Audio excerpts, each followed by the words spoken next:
Welcome to the Postbook Classroom Grammar Zone. Today our topic is what we call bare bone sentences. In this lesson, we're going to talk about the different kinds of verbs and how to use them in different sentences. Now, first, we're going to review something that we learned in the previous section, which is the 8 parts of speech. What are the 8 parts of speech? They are noun, pronouns, and adjective. We know nouns are names of things like a person's name, names. And to avoid speaking of the same noun many times, we'll use a pronoun, in this case, he, to replace the noun names. And then if we want to give a person or the listener more information about a person who we are talking about, we will choose to use an adjective to describe the noun. So we will say he is handsome. So the word handsome is an adjective. Now the next two are the verbs and adverbs. Now we use verbs to express actions such as jump, such as run, such as cook. And we use adverbs to talk about verbs to give more information to the listeners. But remember, adverbs not only can they talk about verbs, they can also talk about phrases and sentences. So jump, we will say this person jumps very high. So we will say jump high.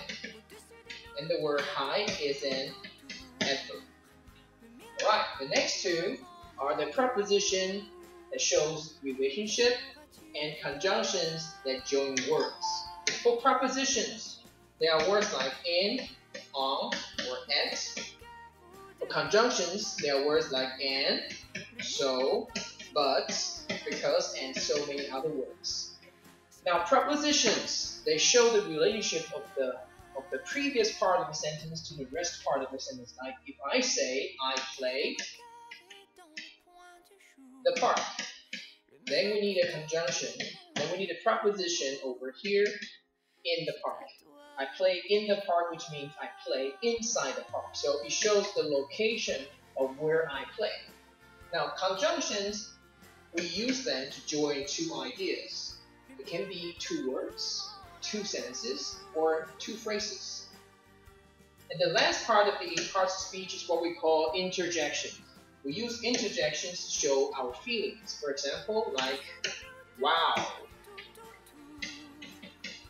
like, my God. We use interjections such as these two to show our feelings. So these are the 8 parts of speech.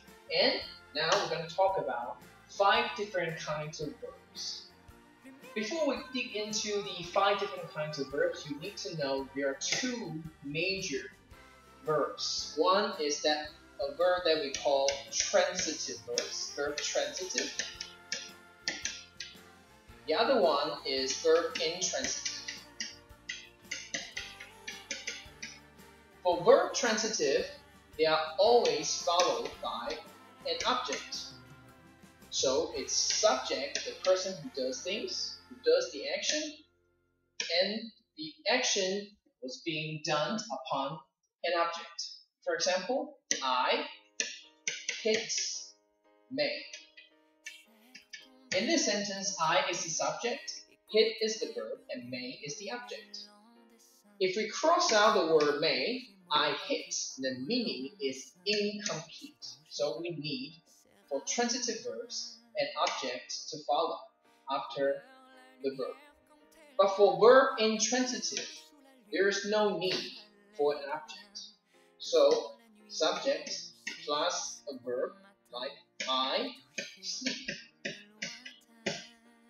When I say I sleep, the meaning is complete. There is no need for an object at the end. So therefore, there are 2 major verbs. One is called the verb transitive, the other one is called the verb intransitive. The major difference between these 2 different types of verbs is one of them needs to be followed by an object, the other one can stand alone without having an object follow behind. So let's look at the 5 different kinds of verbs.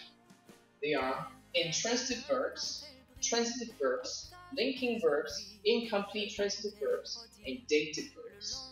So many names to remember. We just need to know that there are 2 major types of verbs, which is what we just mentioned. Intransitive verbs.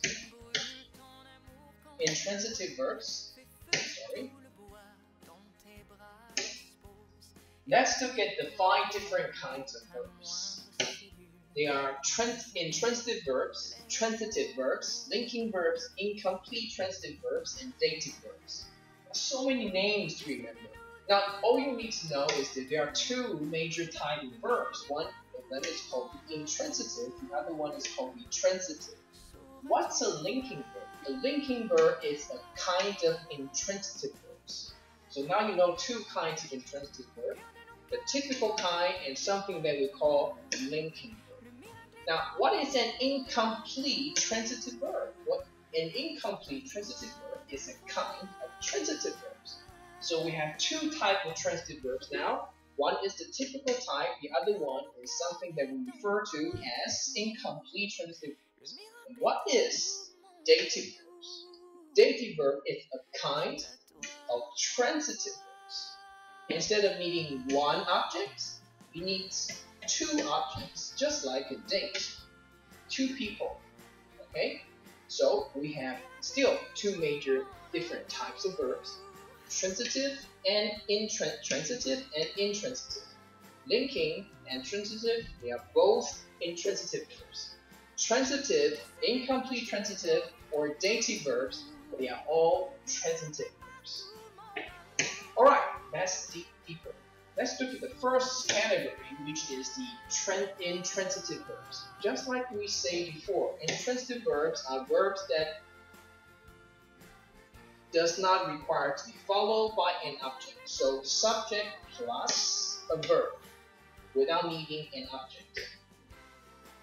That is verb intransitive. Let's look at some examples. I sleep. You can understand this sentence perfectly without needing an object behind. I read. You can understand the meaning perfectly as well. I swim. You can understand the meaning perfectly. I exercise. You can understand the meaning perfectly. So these verbs are what we call intransitive verbs. Okay, let's continue. The second category is what we call transitive verbs. Now, for transitive verbs, we know that they need to be followed by objects, such as Jim loves Amy. Now, if we cross out the word Amy, the meaning is incomplete. Next, Tom kisses Kate. If we cross out the object Kate, the meaning is incomplete. You cannot say Tom kisses. Next, I won the ball. If we cross out the ball, the meaning is incomplete. I want. What do you want? The last one, she opens the door. Of course, without the door, we don't know what she wants to open. So, for verb transitive, they are always followed by objects. Now, let's look at the next type of verb. Linking. Remember what we said in the beginning? Linking verb is another kind of intransitive. So an idea immediately jump into your mind. Transitive verbs means verbs that do not need an object. So no object for linking verbs. So linking verb doesn't express an action. They are not action words. They are not action verbs, okay? So let's look at some examples so you have better understanding of what linking verbs are. The first category of linking verbs are be verbs. Like is, am, are, was, were, has, have been, will, is going to be. these are the be verbs. Now, there's no actions in be verbs. We don't use be verbs to express actions. And the word that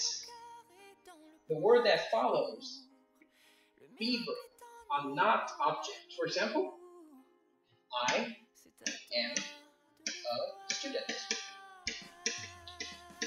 Look, a student is not an object. There is no action here. And is not an action verb. So there is no action being done upon a student. So what does a student mean? A student describes the subject. It is the job that I do. So this is a subject complement. It gives people more information about the subject. It is not an object. So as you can see, linking verbs are intransitive verbs. They do not need an object. Instead, they have something called subject complement. They use this to give people more information about the object. Now the second category is what we call five senses. Taste, smell, feel, look, sound. We can use them like this. I feel good. Now look, this is not even a verb. This is an adjective. What does it talk about? It talks about not feel, but I. How I feel. So this is also a subject complement. So remember, these words, verbs, about five senses, they are followed by adjectives. And adjectives being used as subject complement. And now we have a very solid conclusion. What part of speech can we use as a subject complement? For subject complement, we can use nouns as subject complements. We can also use adjectives as subject complements. Now the next category is verbs that reflect or change the state of being. Wow, very hard to understand. Just remember the verbs that you see over here. Sing, grow, appear, turn, prove, remain, run, go, get, and become. These verbs are also followed by different kinds of adjectives. For example, he seems cool. He seems cool. We use the adjective cool to talk about the subject. Just like what we said before, adjectives are only used to describe nouns. So this is the only noun in the sentence. We use this as a subject complement to talk about the subject. And what can we use for subject complement? Nouns or adjectives. Now, this is the lesson for today. For the remaining parts of the verbs, please look in the next video. Thank you for watching. N'oublie jamais les roses.